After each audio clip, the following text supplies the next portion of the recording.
बाबरी मस्जिद पर कोई परिंदा पर नहीं मार सकता तो नहीं मार सकता था। फिर भी मुलायम सिंह के चलते जिन्होंने बाबरी मस्जिद को छूने की कोशिश की वो गुंबद पर चढ़ तो गए लेकिन उतर नहीं सके। ये रिकॉर्ड और इस बात का समाजवादी पार्टी और उसके नेता को न कभी अफसोस था और न रहा है न रहेगा।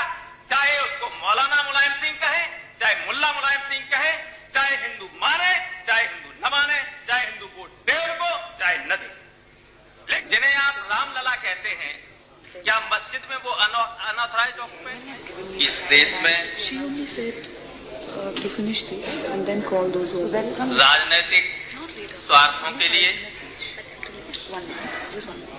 और अलोकप्रियता से बचने के लिए जो तथ्य हैं उनको भी सही तरीके से देश के सम्मुख प्रस्तुत नहीं किया जा रहा। अयोध्या में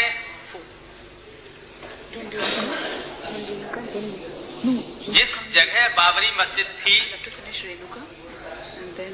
वो राम जन्मभूमि थी या नहीं ये अनिश्चित है,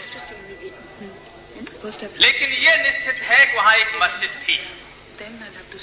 ये भी निश्चित है कि 1949 में एक रात वहां मूर्तियां रख दी गई। प्रश्न ये उठता है कि जिस चीज के बारे में, जिन तथ्यों के बारे में अनिश्चितता हो, हिंदुस्तान की सरकार निरंतर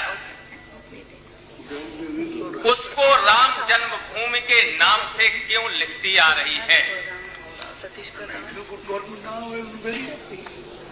किसी के घर में दूसरा व्यक्ति घुसा है तो उसको क्या कहते हैं? Unauthorised occupant.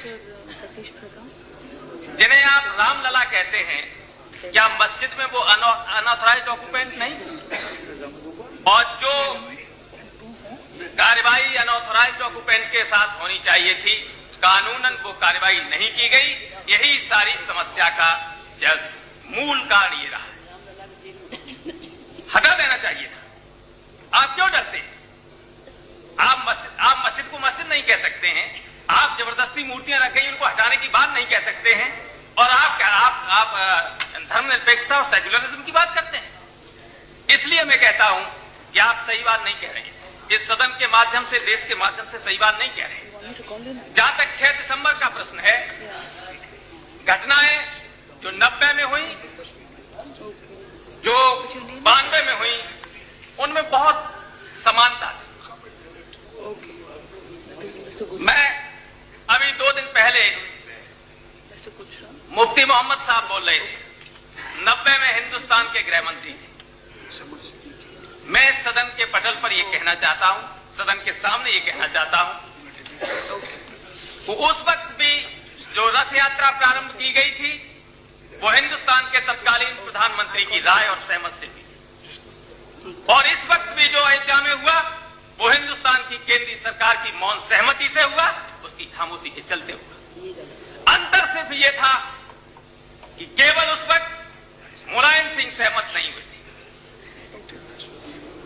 अगर मुलायम सिंह से केंद्र सरकार ने पूरा सहयोग किया होता तो ये निश्चित था कि जो तब कहा गया था कि बाबरी मस्जिद पर कोई परिंदा पर नहीं मार सकता तो नहीं मार सकता था। फिर भी मुलायम सिंह के चलते जिन्होंने बाबरी मस्जिद को छूने की कोशिश की वो गुंबद पर चढ़ तो गए लेकिन उतर नहीं सके। ये रिकॉर्ड और इस बात का समाजवादी पार्टी और उसके नेता को न कभी अफसोस था और न रहा है न रहेगा। चाहे उसको मौलाना मुलायम सिंह कहे, चाहे मुल्ला मुलायम सिंह कहे, चाहे हिंदू माने, चाहे हिंदू न माने, चाहे हिंदू वोट दे उनको, चाहे न दे।